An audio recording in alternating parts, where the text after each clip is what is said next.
Hey, Billy, second question. How do we stop friends referring to them as the silly one? Yeah, what do you think of that? I can see how the label arises Yeah. and spreads. Maybe it's like probably similar to what you're saying, like, oh, why do we think they're silly? Well, yeah, I mean, have you ever been the recipient of something like that? Oh, yeah. Yeah. Yeah, I mean, that came to you pretty quick. Like, does that, and how do you feel about it?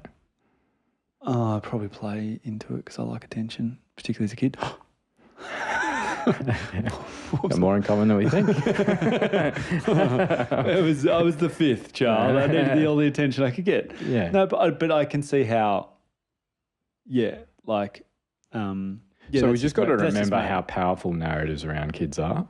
So like you're thinking about like, I had narratives around me. I was a bad kid. I was never going to amount to anything and all that stuff. And you might say, oh, that's caused a bit of drive in me, but at a very significant cost. The silly kid, they're more likely to be silly in the classroom.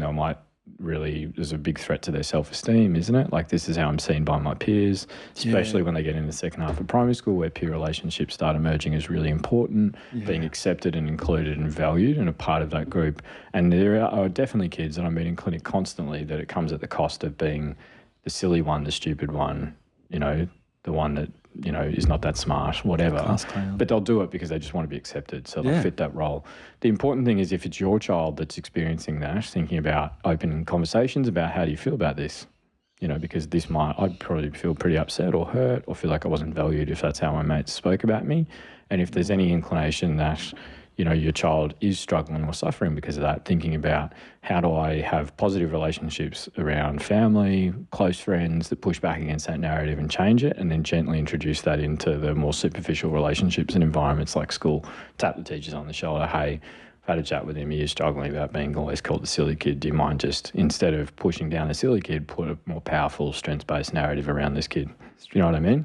Yeah. So this is the stuff he's got. And it's interesting from a neurodivergent lens on specific kids about like instead of, the kid that's like just never stops moving, you've got so much energy to give to us. Things like that, simple ways that you can just shift narratives from a deficit-based, like something's wrong with you, to a strength-based. And, the neurodiversity paradigm is really about how there's not this normal and then wrong or broken, black and white thing. It's different.